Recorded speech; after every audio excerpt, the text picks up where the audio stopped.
Welcome back to the Vedvibes channel. So आपण मागील लेक्चरमध्ये कारक प्रकरण चालू केलं होतं. तर आज आपण कारकचा एक शॉर्ट रिव्हिजन घेऊया. तर कारक म्हणजे काय असतं, ज्याचा क्रियेशी संबंध येतो त्याला कारक असे म्हणतात. काय, ज्याचा क्रियेशी संबंध येतो त्याला कारक असे म्हणतात. तर कारकचे प्रकार किती आहे? कर्ता, कर्म, करण, संप्रदान, अपादान आणि अधिकरण. त्यामध्ये कारक किती टोटल कारक आहे? टोटल कारक 6 आहे आणि 7 विभक्ती आहे. प्रथमा, द्वितीया, तृतीया, चतुर्थी, पंचमी आणि सप्तमी. नोट, षष्टी संबोधन हे कारक नाही. तर षष्टी जे ते काय कारक नाही आहे. नेक्स्ट, आपण काल बघितलं होतं कर्ता म्हणजेच काय? कर्ता म्हणजेच जो क्रिया करतो त्याला काय म्हणायचं? कर्ता असे म्हणायचं. कर्म म्हणजे काय? क्रिया ज्या गोष्टीसाठी केली जाते. फॉर एक्झाम्पल, मी गावाला जातो.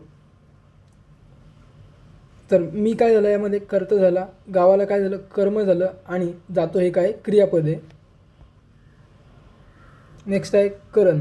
तर करण म्हणजे काय? एक साधन आहे. फॉर एक्झाम्पल, मी गावाला कारने जातो. तर जे कारणे, जी कार झाली, तर हे काय एक साधन आहे, म्हणजेच काय करण आहे. नेक्स्ट आहे संप्रदान. संप्रदान म्हणजे काय? देण्याची क्रिया. नेक्स्ट आहे अपादान. अपादान म्हणजे एखादी वस्तू जो देतो त्याला अपादान असे म्हणतात. जे अपादान हे कशामध्ये असतं? पंचमी विभक्तीत असतं. अधिकरण. अधिकरण म्हणजे काय आहे? तर अधिकरणमध्ये स्थान दर्शवितं आणि हे अधिकरण हे सप्तमीमध्ये असते. आपण याचे एक्झाम्पल समोर बघणार आहोत. फॉर एक्झाम्पल, राम गच्छति. तर यामध्ये जो राम आहे हा काय कर्ता आहे. नेक्स्ट, राम विद्यालयम गच्छति. राम कुठे गेला? विद्यालयात गेला. तर जे विद्यालयम आहे यामध्ये हे काय कर्म आहे. नेक्स्ट, राम कार्यानेन विद्यालयम गच्छति. तर हे काय, जे कार्यानेने हे काय झालं, करण झालं, म्हणजेच काय कार, जे कार काय हे साधन झालं यामध्ये. नेक्स्ट आहे राम ज्ञानाय कार्यानेन विद्यालयम गच्छति. तर राम कारने गेला कुठे? विद्यालयात. कशासाठी गेला आहे? कशाच्या प्राप्तीसाठी गेला आहे? ज्ञानाच्या प्राप्तीसाठी. म्हणून इथे काय झालेली आहे? संप्रदान झालेलं आहे. राम गृहात कार्यानेन विद्यालयम गच्छति. तर राम कुठे गेला आहे? जाण्याची क्रिया झाली आहे, गृहात गेला आहे. तर इथं काय होणार? पंचमी होणार, म्हणजेच काय अपादाने पंचमी. अपादाने पंचमी. नेक्स्ट, राम तस्य भात्रासह गृहात कार्यानेन विद्यालयम गच्छति. तर इथं संबंध आलेला आहे, म्हणजेच काय होणार? इथं षष्टी विभक्ती होणार आहे. नेक्स्ट आहे राम कपाटी कायाम स्थितम पुस्तक स्वीकृत्वा. म्हणजे काय? इथं स्थान आहे, स्थानाद्वारे काय होणार? सप्तमी विभक्ती होणार. आपण बघितलं होतं कालच्या लेक्चरमध्ये हे राम, इथे काय संबोधन आहे. आपण काल हे एक्झाम्पलसुद्धा बघितलं होतं. रामाने सीताला झाडावरील आंबा काठीने पाडून हातात दिला. तर जे रामाने काय यामध्ये कर्ता झाला, सीताला संप्रदान, झाडावरील अपादान, आंबा काय झालं यामध्ये कर्म, काठीने आपण बघितलं हे काय झालं करण, पाडून क्रिया केली आहे हातात, म्हणजेच काय अधिकरण. नेक्स्ट आहे क्रियापद. आता यामध्ये जो क्रिया करणारा कोण असतो? तर क्रिया करणारा असतो कर्ता. काय प्राप्त करतो? म्हणजेच काय कर्म करतो, तेव्हाच त्याला कशाची तरी प्राप्ती होते. कशाच्या सहाय्याने करतो? म्हणजेच आता फॉर एक्झाम्पल, मुलगा पेनने लिहितो. तर यामध्ये काय होणार? जो पेन आहे यामध्ये काय होणार? साधन होणार. तर कोणासाठी म्हणजे आता आपण बघितलेलं आहे चतुर्थीमध्ये संप्रदान जे आहे त्यामध्ये साठी जर आलं तर काय होते? चतुर्थी विभक्ती होते. तर काळाची सुरुवात, अपादान, आधार, स्थान. आता आपण हे काल बघितलं होतं विभक्ती आणि त्याचे प्रत्यय. तर प्रथमासाठी काय प्रत्यय लागतो? ने. प्रथमासाठी लागतो ने प्रत्यय. द्वितीयासाठी लागतो सलाते. तृतीयासाठी लागतो नेशी. चतुर्थीसाठी लागतो सलाते. पंचमीसाठी ऊन किंवा हुन. षष्टीसाठी चाचीचे चा. नेक्स्ट आहे, आता हे खूप IMP आहे. यामध्ये बघायला गेलं तर हे कारक. फर्स्ट आहे कर्ता. कर्ता कारकमध्ये विवरण काय आहे? कर्ता म्हणजेच काय की जो क्रिया करतो त्याला काय म्हणायचं? कर्ता म्हणायचं. जो क्रिया करतो त्याला कर्ता असं म्हणायचं. त्यामध्ये त्याचं सूत्र आहे प्रतिपदिकार्थ लिंग परिमाण वचन मात्रे प्रथमा. डायरेक्टली तुम्हाला क्वेश्चन म्हणजे MCQ येऊ शकतो याच्यावरती. नेक्स्ट आहे कर्म.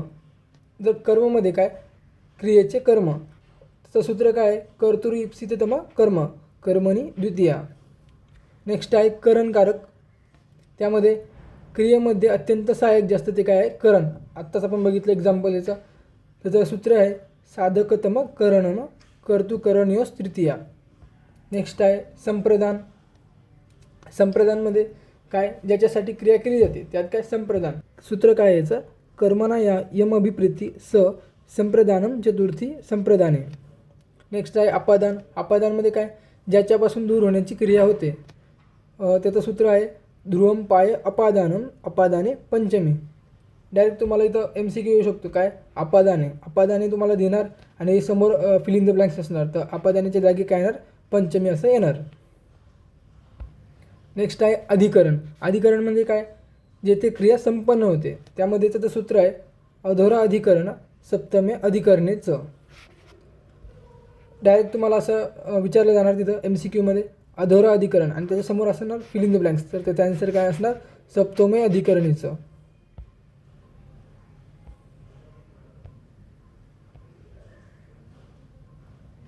नेक्स्ट आहे कर्ता. जे कर्तुकारक आहे फर्स्ट. त्यामध्ये आपण बघूया काय कर्ता प्रथमा विभक्ती. सूत्र काय प्रतिपदिका अर्थ लिंग परिमाण वचन मात्रे प्रथमा. आपण हे काल बघितलं पूर्ण. नेक्स्ट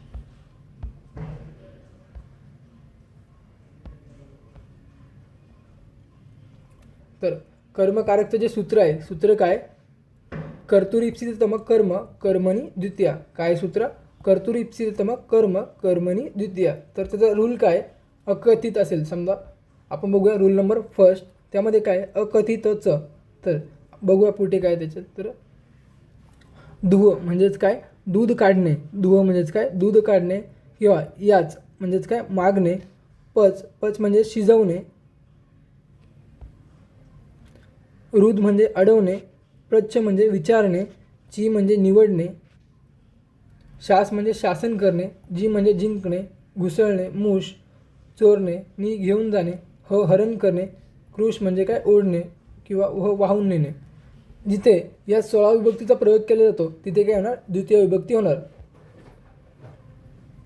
काय दिलेलं आहे इथं अप्रधान किंवा गौण कर्मालाच अकथित कर्म असे म्हणतात.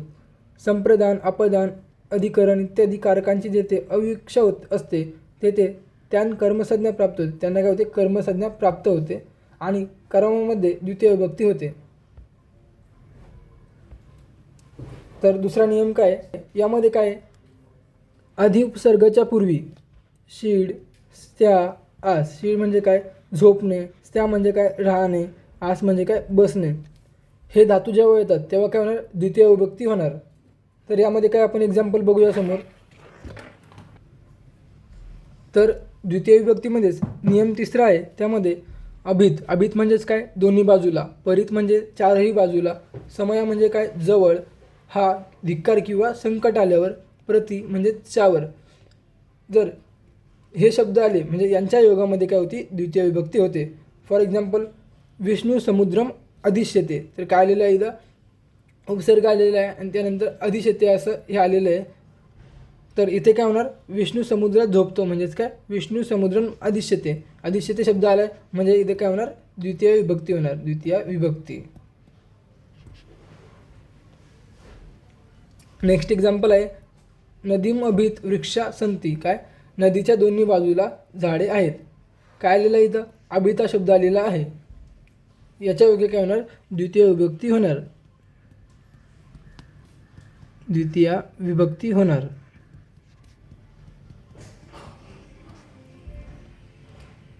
नेक्स्ट नियम 4. तर चौथा नियममध्ये काय सांगितलेलं आहे प्रति. प्रति म्हणजेच काय च्यावर. अनु म्हणजेच काय मागे. धिक म्हणजे काय धिक्कार असणे. निकषा म्हणजेच काय निकट. अंतरा म्हणजे मध्ये. अंतरेण म्हणजे शिवाय. यावत म्हणजे पर्यंत. तर जेव्हा जेव्हा हे शब्द येतील तेव्हा काय होणार द्वितीय विभक्ती होणार.